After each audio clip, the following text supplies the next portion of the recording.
Thank you everybody for coming to this online event this afternoon.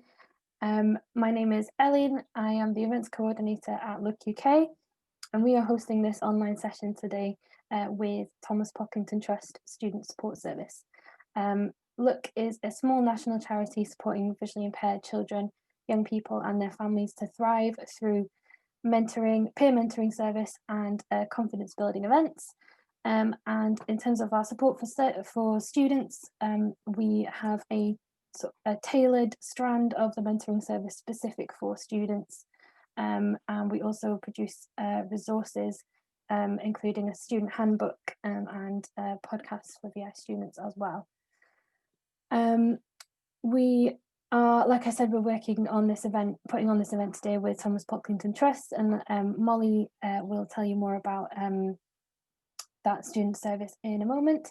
But before we start, I just need to get through some Zoom housekeeping and general kind of guidelines like that. So when you registered to attend this event, you will have agreed to our media policy and our code of conduct. So just to remind you that we are recording this event, and this recording will be made available online afterwards. This event is also being live captioned, so we have a live subtitler providing the captions for this session. To turn on the captions, you can click on the More button and then click on Show Subtitles, and that should bring up the live captions for you. With that in mind, just to for everybody to keep in mind that there may be a slight delay between questions and answers as they are being live subtitled by our captioner Zoe. At the moment, you are all muted apart from our speakers, but we would really love to hear from you. So you can do that in a couple of ways. Please do use the chat at the bottom of your screen. There should be a chat box, or you can access that with a couple of shortcuts. So on Windows, it's Alt-H, and on Mac, it's Option-H. I think if you're on the phone, you need to tap on More at the bottom right and then go into chat from there. And if you want to contribute verbally, so if you want to ask your question verbally to the speakers, then we'd ask you to raise your hand on Zoom, and then we'll come and ask you to unmute yourself. So you can raise your hand either by using the shortcuts Alt-Y or Option-Y. There's a raise hand button at the bottom of your participants list, or again, if you're on the phone, I think it's under More, under the More button.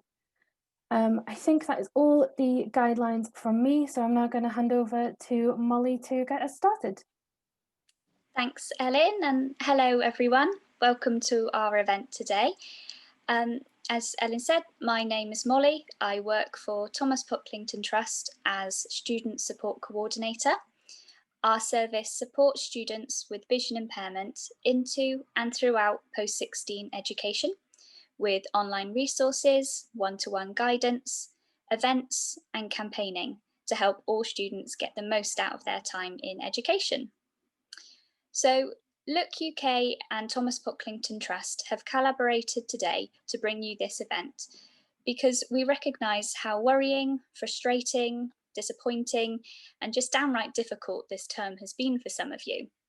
There have been delays with learning and assessments being moved online and everyone adjusting to new ways of doing things.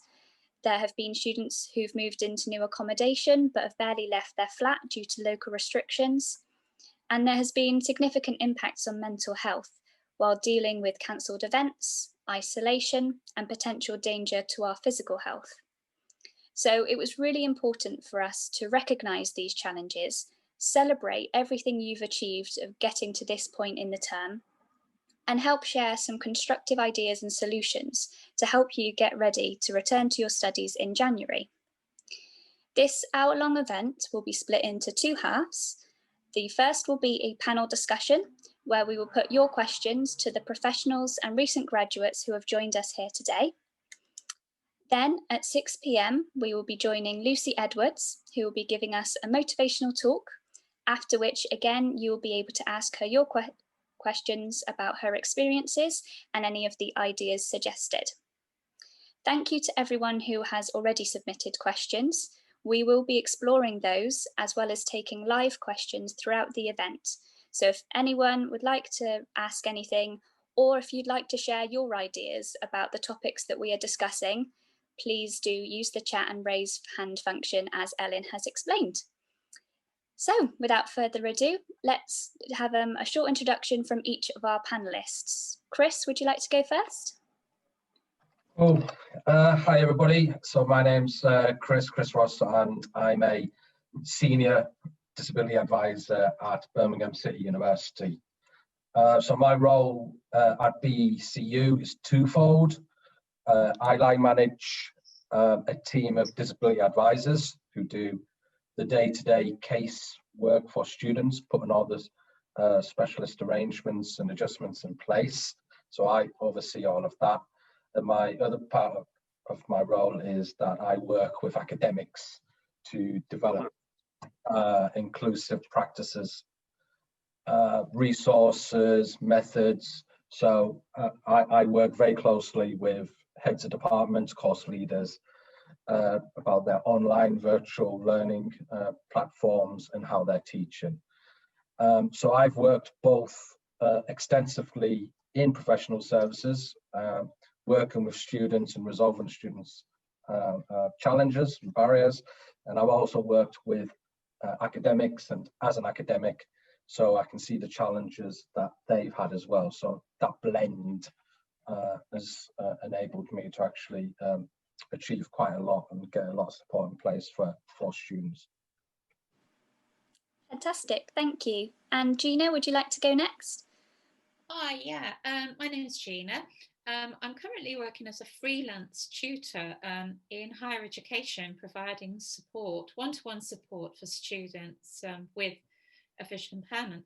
My background is 19 years as a qualified teacher of the visually impaired, working for Shropshire and Telford and Wrekin visual impairment sensory service.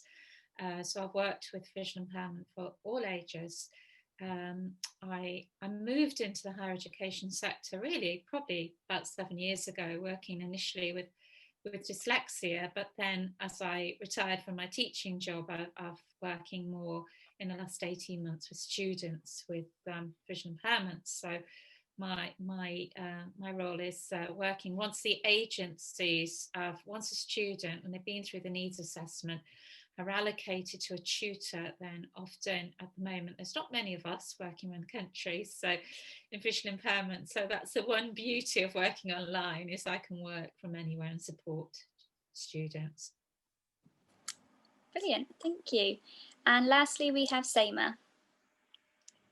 So I'm Seema, and I graduated just July gone, and I did English literature and creative writing, and I studied at BCU, at Birmingham City University. Fantastic, thank you. Okay, so let's kick off with some questions. Unsurprisingly, one of the top topics that kept coming up with all of the submitted questions was online learning. So Chris, I'd firstly like to ask you, a key concern for lots of students is how they will be able to access the necessary research to get a good grade while studying online. This is because, as we know, a lot of PDF format documents are not always accessible, and lots of websites and other learning materials can have accessibility challenges. So how would you advise students who are worried about this? So it's obviously a difficult time for everybody. I think we've got to recognise that things are not going to be turned around within 24 hours and everything's going to be perfect. It's a long road that we're on, and lots of people have different prioritizations, you know, competing challenges that they've got to go for. So it's a case where students, staff and professional colleagues such as the disability advisors and things like that, they've all got to work together. And I think it's about creativity, and it's that transparency.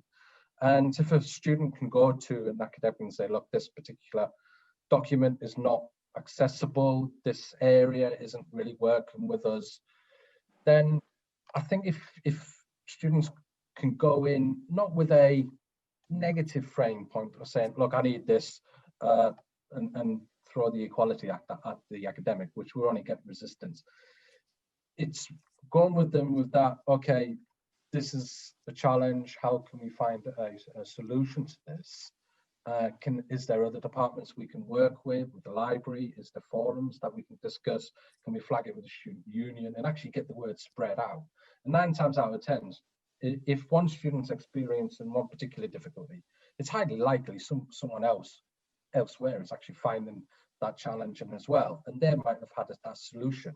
So I think it's channels of communication. If we can develop those, whether through the students talking to the other students, through the unions, through social media and things like that, and obviously the staff, encouraging the staff to actually get onto the forums, onto the networks, and going out there and saying, look, is there something with that? So it's that collective approach, if you like, on opening up the communication.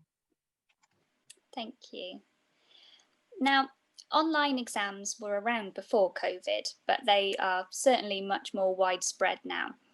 Gina, are there any different skills or techniques that you could recommend for students who are adjusting to this new format? Yeah, I'm afraid I have to be upfront honest and say I haven't had that much experience of the kind of online exams, but one of the things is to make sure that you are fully aware of the technology it's going to be used for the exam before you use it. A chance to look at that technology. And my one experience from one student had asked this before, can I have a trial run before to see how it's working? And it didn't work exactly. So it was good that she'd had the trial run with the technology. So whatever technology, and I guess different universities are using different types of examination to make sure. And we had a crash problem, I think, with Supernova as well on one of the onlines too. So it's always make sure, no surprises, you need to have a run through before, and you're still entitled to that additional time even though it's online too. Yeah, a run through and a trial of the technology is definitely trial before, yeah, that's definitely what we would recommend too. Yeah. Seema, I'd like to ask you a question now. A few students here today wanted to ask about maintaining motivation and productivity during online study. And this is something I can definitely empathise with. It seems there are so many more distractions and it's just easier to walk away and disengage when you're studying online. Yeah. So could you give us any advice for students to keep up their productivity? Yeah, definitely. I can give some examples really. For instance, I've been working with an art student who is struggling with motivation. And it's, I think that aspect of creativity is gone in a way because you don't have those connections. So we talked about engage. First of all, do engage. If you've got one-to-one support, don't feel frightened that you don't have anything to show. A lot of the work I'm doing at the moment is listening, talking through how you can do things. And so we just came up with a motivational board together and talked about ideas how to help her, and creating motivational board in her room at home, how to engage her, forget about the assignment in a way, just to get back into motivation and things that motivate. So talking about that. A lot of going for audio, maybe YouTube as well, and because it's even with your software, ploughing through PDFs and everything can be hard going. And a lot of students said, with visual impairment, said it's their eyes, it's hurting being on the screen. So engaging as well, trying to engage as much as you can in different ways, I think. Yeah. Thank you, Gina. How about you, Seema, from a student's point of view? Do you have any tips for maintaining motivation? Well, see, I think societies are a key factor, and I know that's quite difficult right now because societies aren't meeting up in person, and it's a real shame because I think that does take a lot away from it, and it does, in terms of socializing, especially when you're into your first term of uni. I think that contact is quite important in terms of establishing connections, but I think that there's definitely something to be said for taking advantage of the fact that societies are still, functioning online. And I think to make the most of that. Also, I always say this to people who are studying, especially literature, do not join a society that's linked to your field of study. I mean, there's no harm in it, but sometimes it's good to just do something that's completely different because it feels more social and less like study. And also you're less likely to kind of see the same familiar faces on your course. And, while there's nothing wrong with that, it's easier to switch off when you've got a completely new set of people to engage with, and it's more relevant to hobbies and interests. So, I mean, maybe a bad example because it is linked to creative writing in a sense, but I joined a poetry society, and for me that was amazing because, there were people from all over, the university who attended. And it's interesting kind of getting perspective on what other people's courses are, where they're coming from. It can be an amazing experience. So I think that would be my one bit of advice. Take advantage of societies, and just have a real look at what's out there, because you'd be surprised. I mean, there was even a chocolate appreciation society at one point. So you'd be surprised at there's a Harry Potter society. So you'd be surprised at what's out there. I think it's just taking that first step and just having a look and having a go. And I think, with Students' Union and introduction, speaking to representatives of societies, I think you could learn a lot, and it will help because it's just a point where you can, engage with something that's not linked to your studies. Brilliant point. Thank you for that. Yeah, I like the idea of a complete contrast. I just like to quickly insert that Lucy has put in the chat an idea. She says, being someone who isn't very tech savvy, I have asked to sit my exams on campus as I don't feel sitting it at home, and my disability coordinator has approved this for me. So it might be worth asking if anyone feels unsure about the unfamiliar technology. And that's a great point to make. There are still options if you would prefer to sit your exams on campus. There's ways that we can do that safely during COVID. So it's definitely an option that you should consider. Thank you for that, Lucy. Chris, I'd like to go back to you. A number of students have sent in questions about helping people understand your sight condition and advice challenging situations when people don't really seem to appreciate its impact. Do you have any advice for students struggling with this? Again, I think go back to the point about the transparency and about demonstration, and especially with academics. Because an academic can receive a document like a support plan, and it suddenly says, make sure the student has font size 16. For him, that's fairly meaningless because he's not going to remember it. They might not remember it. So prompt them. When you send them emails, make sure that you email it in that type of font. Or when you're doing your presentations, do that type of font. And then that's more of a stark reality for them when they're actually experiencing that type of condition. So, being open, showing, demonstrating, and especially if you're doing it in front of others as well, if you're doing it in like a group work presentation, that becomes embedded then in everybody's minds. So don't just rely on a piece of paper that suddenly says need.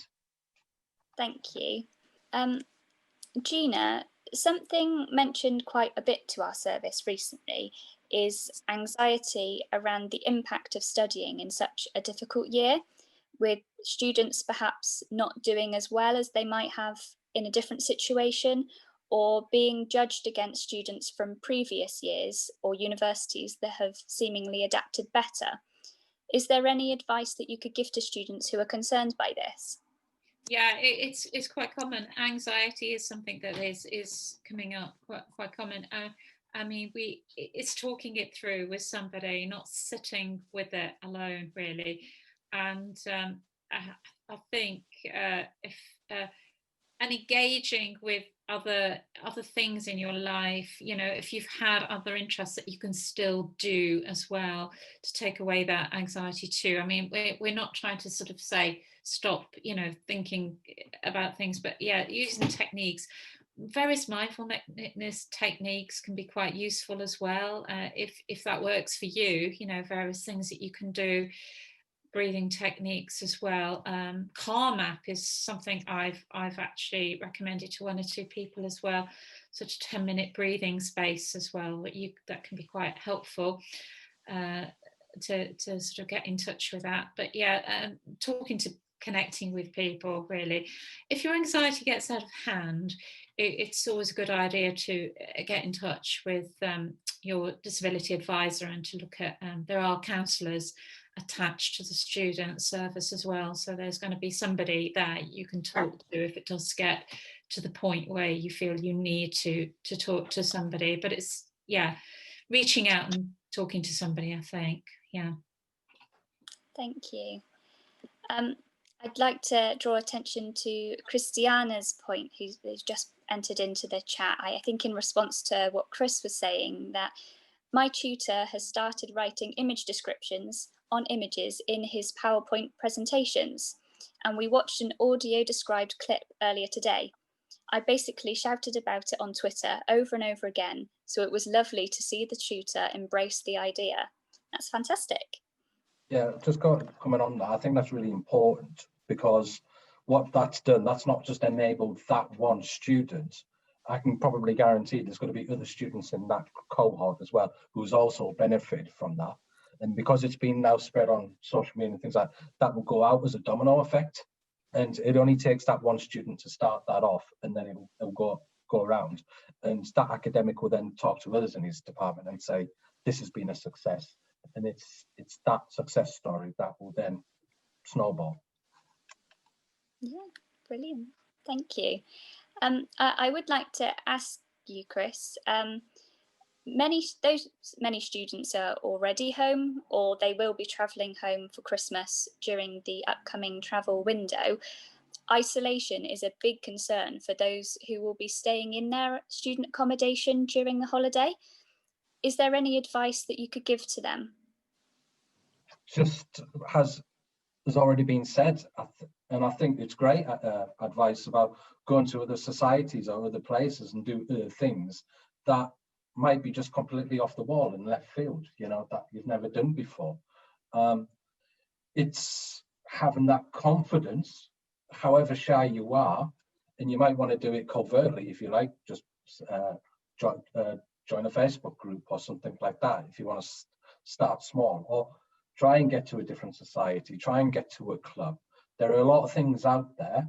It's just being able to push yourself and having that confidence to take that one step. Because when you actually take that one step and you've done something and you've liked something, that confidence will grow, and then, you know, that could really build into something really enjoyable. And it's being distracted as well. You know, if you're distracting yourself by an enjoyable activity, then that eases the worry and the anxiety that's out there. So yeah, it's all about, as we're all saying, it's about communication. Go out there, talk to folk.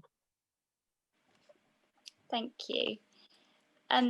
Gina, most students have settled into a new routine alongside their roommates by now at university. If they do travel home for the Christmas break, they will have to readjust to studying in their home environment, with potentially family members also working from home alongside them. Do you have any advice for students maintaining a good study space and setup, especially when having to share spaces or study in a louder, busier environment? Yeah, that's a really tricky one, isn't it? And I think it's about negotiation with your family and space and setting those boundaries as much as possible. I mean, obviously, if you're lucky enough to have a space, then it's that's you know, that's a good way to actually keep your study going. If not, it's about maybe being clear with your family that this is work time, and you know, and even I've got a couple of students that have started looking at timetabling. So they can think about when they're going to be studying, and so they've communicated this to their family, that said, well, I'm home, but I am going to be studying. And so I think it's that word we've used a lot, isn't it? That communicating and open, honest communication with family. And a reminder to everybody that if anybody does have one-to-one support, you can still access that support when you're at home. We're working online, but you can still do that from home as well. And that just might help with the motivation too. Brilliant, thank you. And I think we've just got time for one more quick question from Seema. To Seema, sorry. Some students with vision impairment have commented on how they struggle with feeling a bit different at university, and that they might be singled out or excluded. What top tip could you give students who are feeling this way? Yeah, see, that's something I can relate to quite well. And I don't think that's a COVID specific issue, because I think, that's something I definitely can relate to. And it's understandable as well, because, you're going into a completely new environment and you're going to be surrounded by people who, haven't necessarily come across visual impairment. What I did was approach my academics, because what I found across various modules is academics and the way they approach it has a massive impact in terms of how students approach vision impairment. There were a couple of academics that were quite patronizing, I found that those seminars, the students didn't engage with me as much, because I felt like they took from the academics. Maybe it was like a subconscious thing, it wasn't intentional, but I did think that played a part. Whereas the academics who were really good in terms of asking me what I needed, and who were good at engaging and adapting, I found that the students in those seminars seemed to kind of respond in a similar way, and they were more inclusive. So, you don't want to draw attention to it, and you don't want to, announce it. But I think if you approach academics beforehand and just sort of explain to them what it is you need from them in terms of how to be included, I think students eventually will, follow that and just copy in a way. And I think the key thing, I will say this, is, maybe not so much now, but when we were sitting in class and you had a note taker, what tended to happen was you would end up with your note taker on a table, and people would assume that that's your study buddy, because at uni age isn't really a thing. We have students of all ages, so it doesn't matter how old your note taker is, people assume that's your study person, and they won't sit at your table. So one thing you need to explain is that you want to interact with students, you want to be placed in groups with students to ensure that interaction, to ensure that you have a chance to be yourself and to talk and to be part of that group, and just to kind of be a chance to talk really, and have just to participate. So I think that's what my top tip would be: approach academics. Excellent, thank you so much. I am afraid we are out of time now, so I am going to have to bring this panel discussion to a close. I'm really sorry to anyone who didn't get your question answered. Please get in touch with us after the event if you would like any further guidance on anything. But I hope you agree that discussion was really informative and helpful. Thank you so much to our panelists for joining us this evening. Gina and Chris, I know this is a really busy time for professionals, so thank you so much for giving us your time. And Seema, it was wonderful to learn from your insight, so thank you for sharing with us. I'll hand back over to Ellen now to get started with the second half of our event. Thank you, Molly. And just to echo a big thank you to all the speakers again, Chris and Gina and Seema, for such a really useful, informative discussion.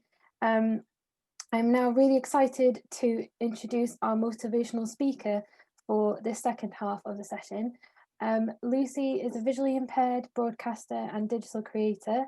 She started out making videos on YouTube about how she was managing her visual impairment, and one of her videos about doing her makeup went viral. And since then, she's grown so much online. She's become a real social media icon, I think, for the disability community, and has become the first blind presenter on Radio 1, and has recently gone onto TikTok and has, personally, so Lucy's videos have been some of my favourite lockdown content, and has just blown up on TikTok. I think the kind of, you're getting like millions and millions of views. So it's amazing. So I'm really delighted to for Lucy to join us today. Hi, Lucy. Hello, Ellen. Can everyone hear me? Yes, yeah, loud and clear.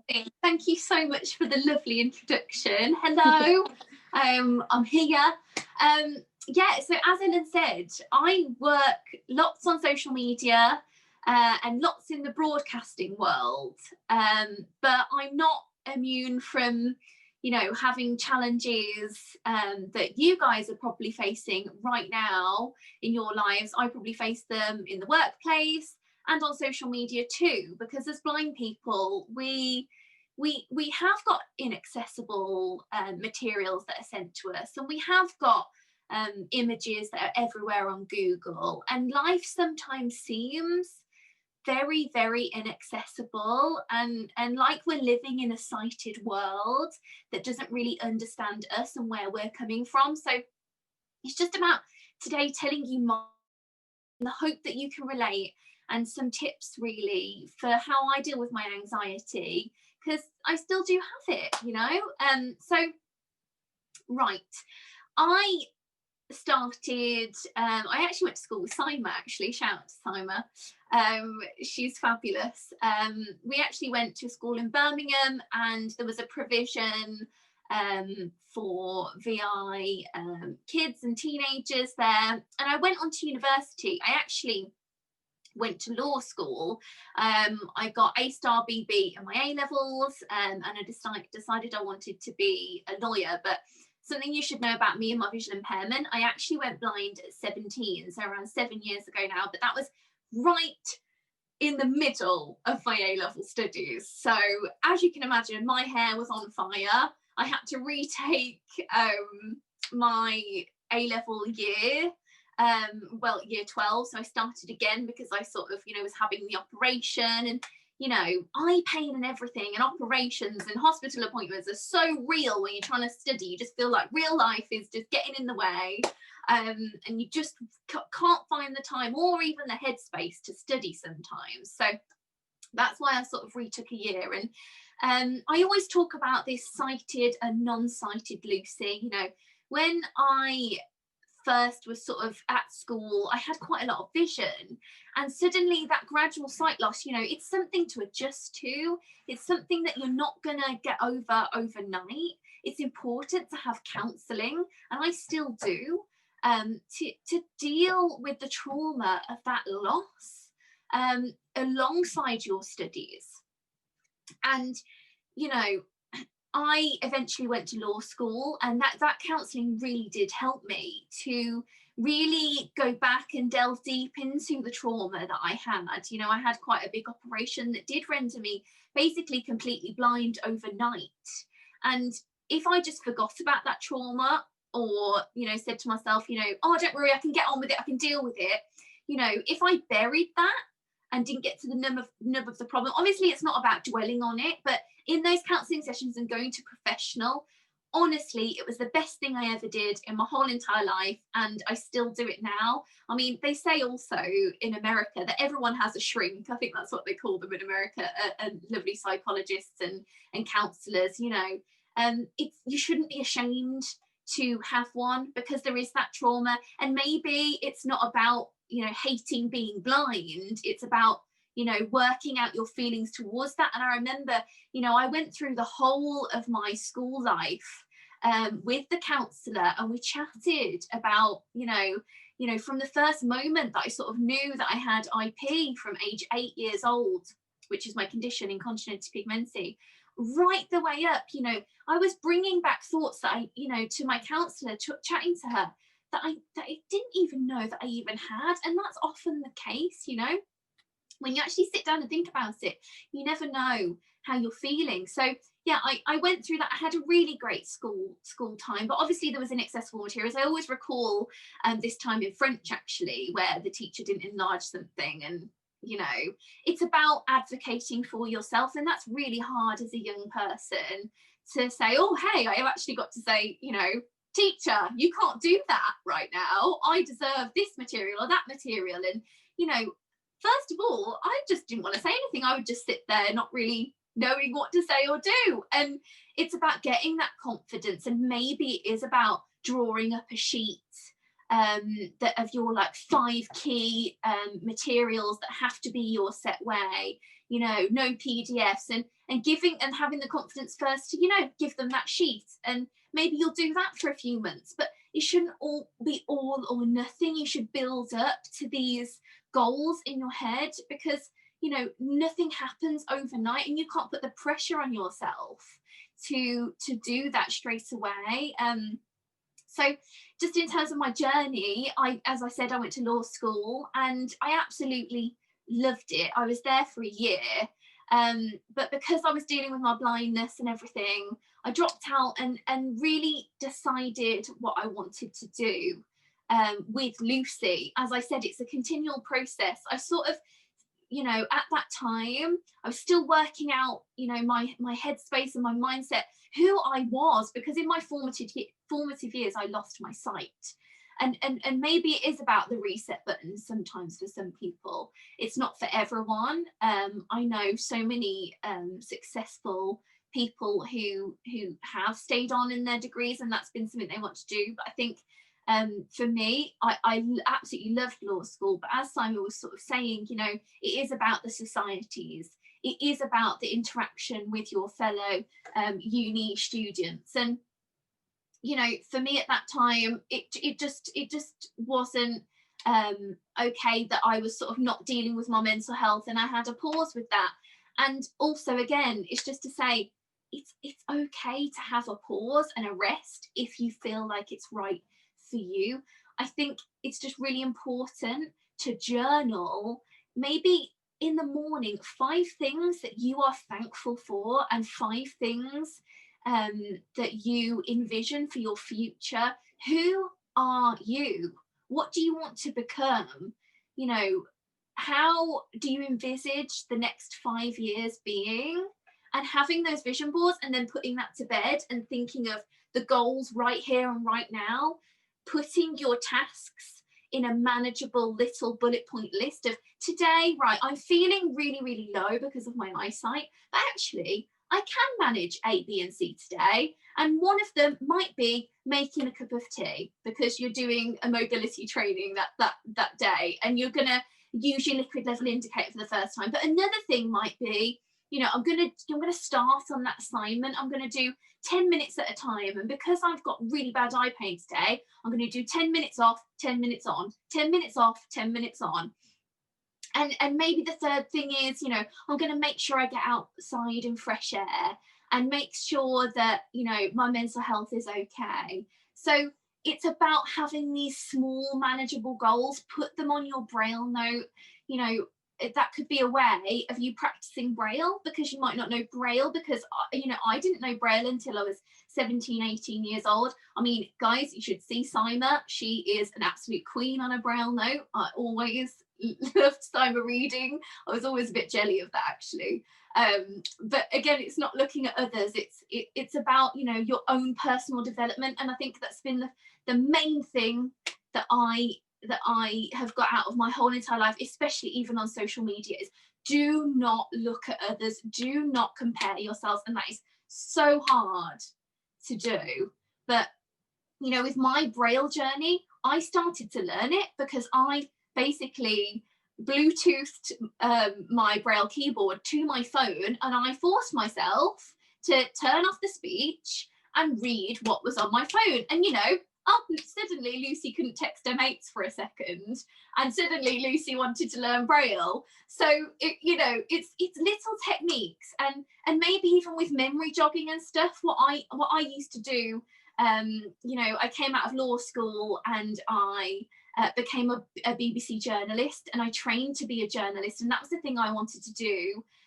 Ultimately, after I found out who I really was and what I wanted to be, and that social media was my path, I then decided, you know, to make sure that when I was learning stuff at the BBC Academy and having materials, the happy thing to do is think of your favourite celebrity and attach a fact to them, or think of an anagram or like a scenario. So think of all of the objects in your bedroom and assign facts to some of your favourite makeup items even, or, you know, think of something that's personal to you and make yourself happy, because, you know, life is too short to not be happy in the moment. You know, maybe it's just about digging down deep and thinking about just tomorrow, and don't pressure yourself about thinking of next year. You know, it's really overwhelming as well, I feel, when lecturers give you loads and loads of slides of things, or, oh, your next 60 million modules will be this, and you're like, oh my gosh, how am I going to fit all of that in my brain? And I used to sit there up all night going, oh my gosh, I've got contract law, I've got tort law, I've got this, I've got that, I've got the other, I've got this much, you know, legislature to read, I've got, you know, this many cases to study for.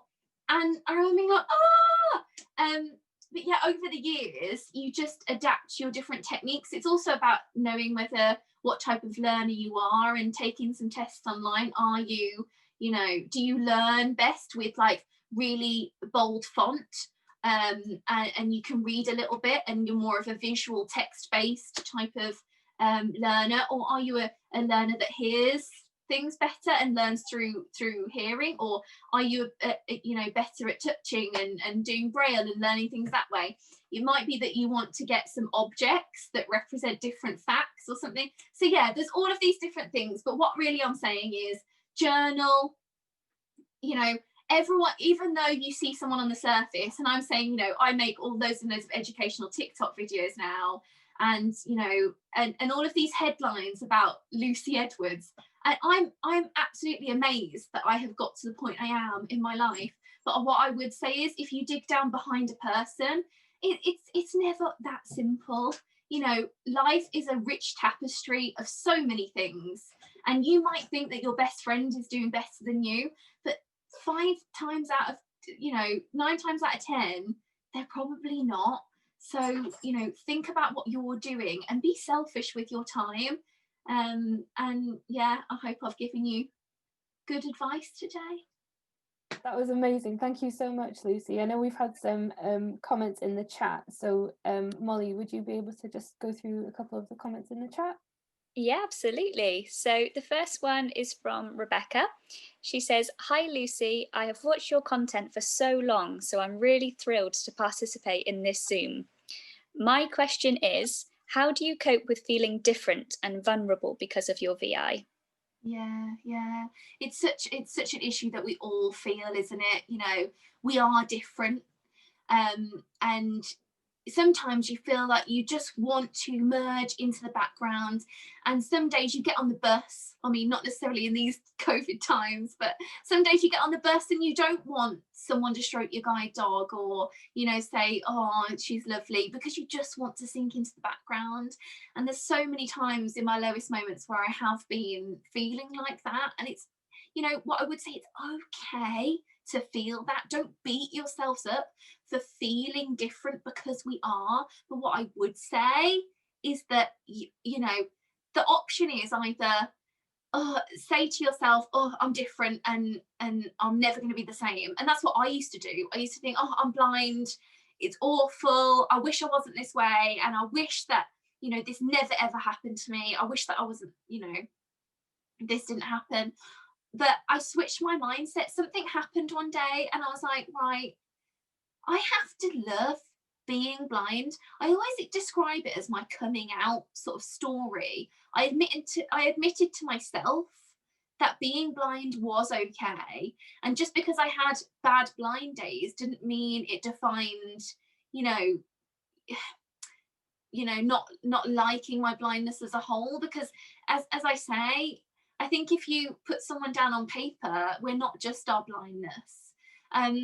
It's about thinking of how I did it was, to be honest, I'm a massive journaler, as you probably can tell from my speech, but what I like to write down is all of the positive things about my blindness that I love, that, you know, being blind Lucy has changed my life in so many ways, and I probably wouldn't be the Lucy I am without my blindness.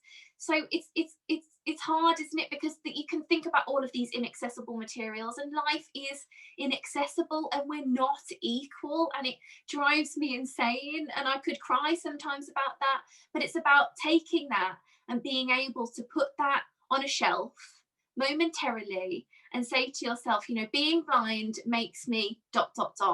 makes me happy when, makes me excited when, and you know, I love doing this tactile activity, A, B, C, D. You know, it's about thinking about the positives and thinking and not dwelling on what we can't do all of the time. I found that I started to have more happy days, and more okay days, when I didn't dwell on loads of things all the time. And I know that's really, really tough to say because there are inaccessible materials, but maybe you'll have that one book that you get as a PDF, and you I don't know. I just think, I think it's really good to be positive and throw positivity at yourself and at other people, because then I feel like they become warmer, and they feel as if you're more approachable, and in yourself you feel okay, but also they start to understand more. And I don't believe the majority of the population is out there to not try and not understand, at least who I've come into contact with. Yeah, I hope that helps. Brilliant, thank you. That also relates to India's point about sometimes feeling either in denial or angry, and Chris has jumped in the chat to second the advice you're giving there. To summarise, it's about celebrating who you are and showing other people what you can do, helping them learn, because then that breeds an interest and a more inclusive environment, and it helps you yourself accept who you are and celebrate that. So thank you for that, guys. We've got a message here from Charlotte who says, "Hi Lucy, I just wanted to ask how you've gone about getting jobs. I'm in my 3rd year of university, graduating next year, and I have no idea where to start." Yeah, it's a hard one. So yeah, my journey with the job market and jobs has been just putting myself out there and making myself, or not a nuisance, but I've always been there on emails. And I think my secret to success and learning just to be a journalist with the BBC and applying for those sort of roles is, you know, it is about uploading online for me. I know this is my specific career, but it was about making that first YouTube video, learning how social media worked independently, networking, having loads of networking events, which are hard if you can't navigate them without, you know, I've been at networking events and some people have never talked to me because I can't see them, or I haven't been guided in the correct place to really catch people's attention if I want to talk to them. But I've always tried and endeavoured to research before the event to see who's there and who I want to talk to. I've looked at people who have produced programs that I really want to produce, and looked at the list of producers at the end of the TV show and tried to contact all of them on LinkedIn. And it's the fire in my belly to network with the market that I want to be in, not necessarily, well, of course it matters what's on your CV, but what I'm saying is it's about really getting out there and having the fire to chat to people. It really, my career has gone from strength to strength because I always want to, you know, get on the phone with someone. It's better than chatting on an email. Going on a Zoom call face to face and chatting on a person to person level really does make people think that, you know, obviously my disability is there, but they're seeing who Lucy is. So yeah. Absolutely. LinkedIn for networking is brilliant. I've also found loads of opportunities through that. So I definitely recommend that to any students getting towards the end of their studies. Yeah. We have a question here from Ikra. It says, "Hi, this has been really inspiring. I have RP and watch your videos loads. What do you do when you find you can't do something?" So I guess what we'd like to know is what kind of process do you do to approach a situation that you initially find challenging and find that solution or way of overcoming that? Yeah, so yeah, it really is a mental process, because when I first started to become to find that just things were inaccessible, or to jump in a taxi and someone would discriminate against me because of my dog, or get spat at because she was there, or take people to court because I've been through all of this, discrimination, everything. And I used to come home and cry and really just like cry into my pillow. But one bit of advice that my dad told me actually in that moment was, Lucy, you can't dwell, because it won't be the making of you that they said that. What you will do and what will be the making of you eventually is how you overcome that. And that has been imprinted in my brain, that yes, I still do get upset when something's inaccessible or I can't do something.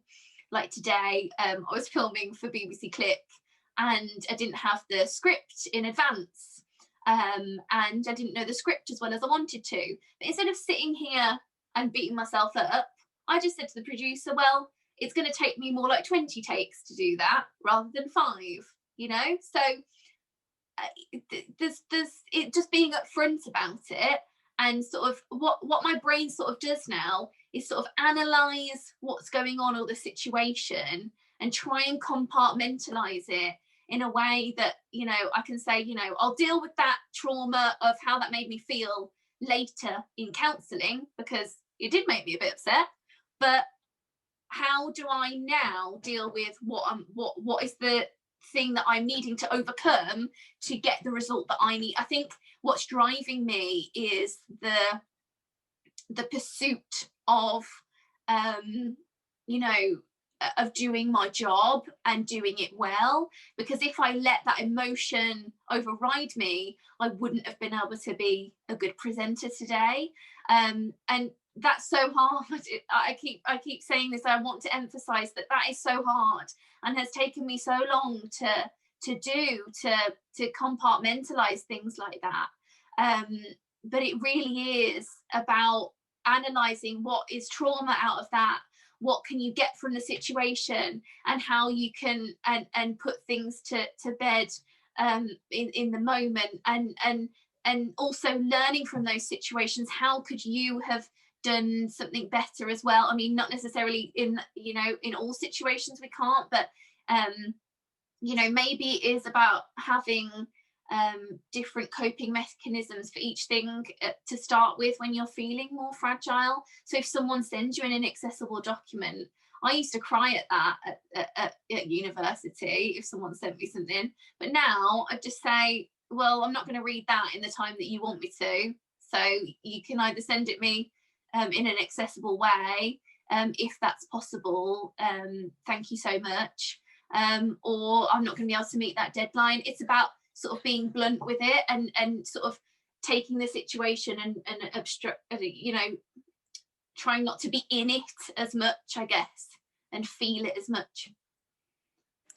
Thank you. That leads on nicely to Christiana's question. So they write, "Hi Lucy, what led you to becoming a journalist? I'm in my final year of a music journalism degree, and honestly, I'm scared to venture into the wide world of journalism after recently finding that accessibility isn't widely considered in the journalism environment. Have you come across any journalism-specific accessibility issues, and how did you overcome them?" Yeah, so journalism, what I would say, is one of the most accessible things you can do as a blind person, and that's really fantastic that you've got a music journalism degree. I'm so excited for you and your journey. It is so scary though, and I know what you mean, because you're like, where do I begin and where do I start? When I started at the BBC, I was peeing myself. I really was like, oh my gosh, what do I do? And I even, to the point where I was emailing the people who are my colleagues, and I was like, can I get this software like a month in advance, blah blah.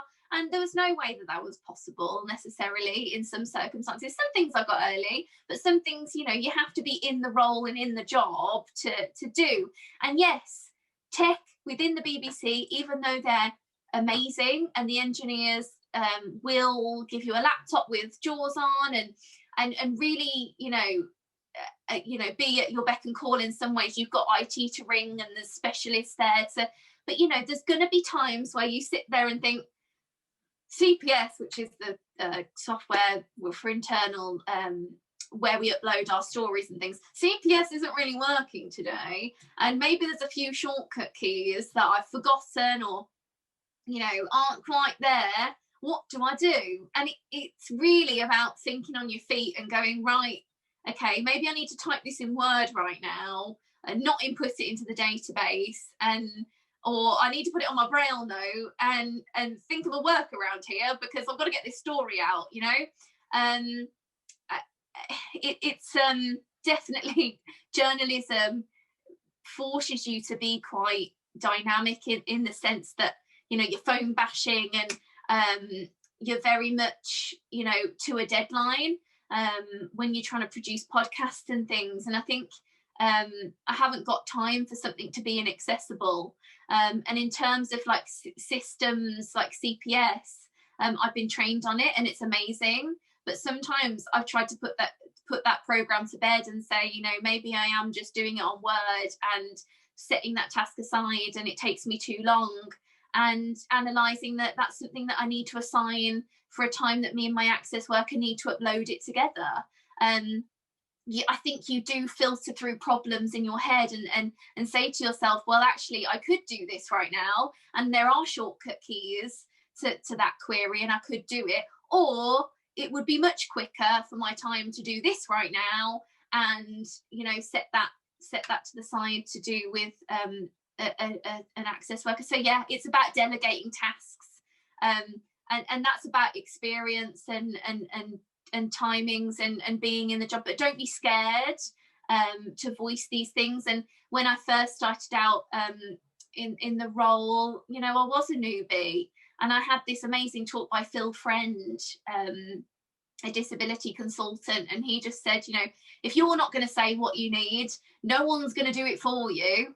And have a list of things that you need to send to your manager if they forget. So yeah, that's great advice. I think for everyone to remember that you're not fighting this on your own. Reaching out and asking for help is always a good step forward, and people are there to help. Ellen, I don't know if we have time for one more quick question, or maybe one more quick one, and then we'll start wrapping up, if that's okay. I know there's quite a lot in the chat. I don't really want to. Yeah. There's a lot of people wanting to, but we'll have one more question if that's okay, Lucy, and then we'll. Yeah, that's fine. Okay, I just want to quickly go to Abby Rose. So, in your speech, you mentioned about not comparing yourself to other people. Yeah. Abby says that she finds that multiple VI people compare themselves to her at university as a fellow visually impaired person. Do you have any advice for responding to this? Because as you said, it's not always as it seems. Yeah, I think it is about, I don't know how well you know these people, but it is always it's really getting down to their level and saying, hey, these are my challenges. Life isn't always rosy, and I struggle with ABC. And sometimes it might be a little nugget of information that you don't mind telling them. And saying, even though people post on social media their breakfast and how happy they are, it isn't necessarily what it seems. And, what you're seeing is the result of my hard work and the perseverance to get through the trauma that I have experienced. and coming over the other side of it. You know, it isn't always easy, and what I would say is it just talk to them in person, and maybe say some of those things. Yeah. Thank you, Lucy. No worries. That was amazing. I think we could probably sit here and keep talking all day. Yeah. There's still so many messages in the chat, but we are running out of time, unfortunately. But that was exactly what we need, I think. Really inspiring. And just to say again, a massive thank you to all of you today, Gina, Chris, Simon, and Lucy, for sharing your insight and experiences with us today, and encouragement, because, you know, everyone who is at this event today has already achieved a huge thing in just completing one term in these crazy times. So I hope everybody goes away feeling really proud of yourselves, and really kind of happy with what you've achieved already, and kind of inspired to keep at it, and keep working at your goals, like Lucy was saying. So we are out of time, so I'm going to thank you all for coming again, and just to remind you that you can access Look and TPT services should you need any support. We'll put the information in the follow-up email for you on how to contact us, but very briefly, Look run a tailored mentoring service for students, and we always also run events like these and have a bank of resources on our website, which is www.look-uk.org. And the Thomas Pocklington Student Support Service also offer one-to-one guidance, peer networking, and sharing information, lots of resources as well, and also campaigning and advocacy work. And you can find all of that information about their services on their website, which is www.pocklington-trust.org.uk/student-support. But as I say, we'll put all that information in a follow-up email. We are very excited. I think we're going to be hoping to make this event into a series and try and check in with all of you at the end of each term. So please look out for another event of this kind towards sort of Easter time. But in the meantime, thank you again for coming. Have a lovely Christmas and a good rest of your first autumn term. Thank you, everybody.